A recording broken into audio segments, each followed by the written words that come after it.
She texted me late in the evening, the glow of my phone lighting up the dark room.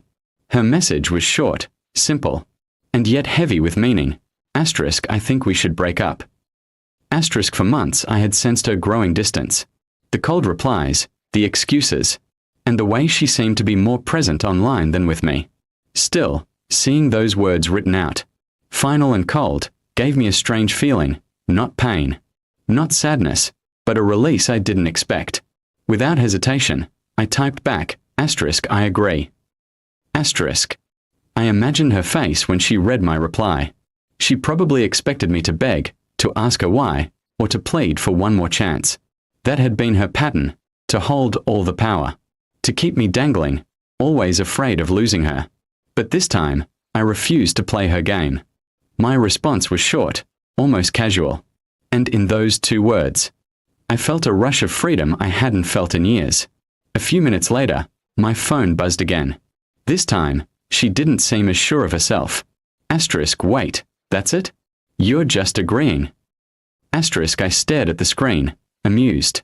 4 months, she had been distant, cold, and disrespectful, yet now, when I didn't fight for her, she suddenly seemed confused. It told me everything I needed to know.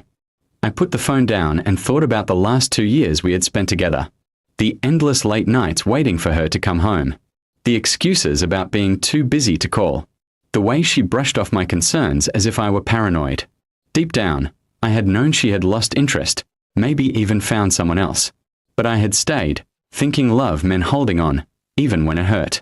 Now, with her text, I realized love also meant knowing when to let go.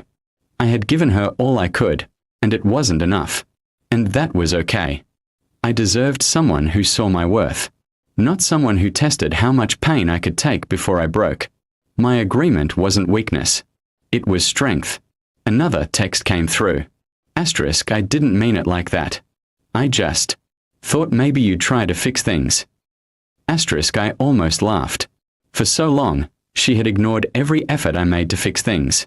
She dismissed my questions, rolled her eyes at my worries, and treated my love like it was disposable.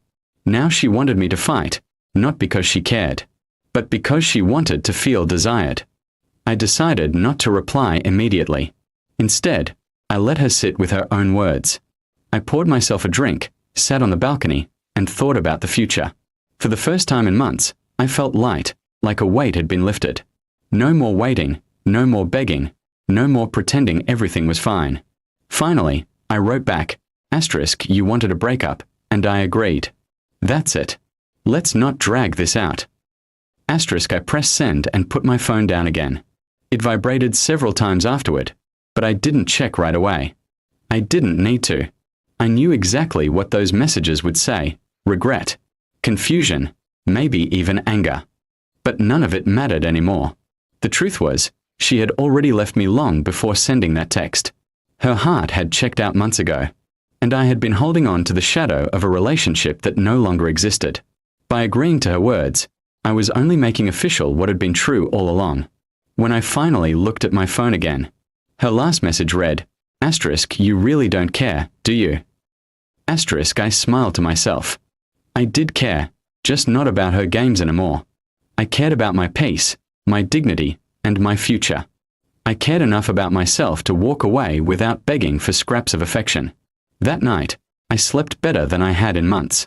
No late-night arguments, no waiting for replies that never came, no overthinking. Just silence, calm, and the comforting thought that I was free. In the morning, I blocked her number, deleted the old conversations, and made coffee with a strange sense of victory. She thought she could break me by leaving, but in the end, I had surprised her by being stronger than she expected. Sometimes, the best revenge isn't anger, or even moving on quickly. It's showing the other person that they never had as much control over you as they thought. And when she sent the text saying she wanted to break up, my simple reply, asterisk, I agree, asterisk, was the moment I finally took that control back. Weeks later, she showed up at my doorstep, her eyes red and her voice trembling. She said she had made a mistake, that she missed me, that no one else treated her the way I did. For a moment, I simply stood there, letting her words hang in the air. A few months ago, I would have given anything to hear those lines. But now, they meant nothing. I smiled politely and said, "You were right the first time. We weren't meant to be." Then I closed the door, leaving her stunned in silence.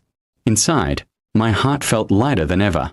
She thought breaking me would give her power, but in the end, my calm "I agree" and my final refusal to take her back showed her the truth. I was stronger without her.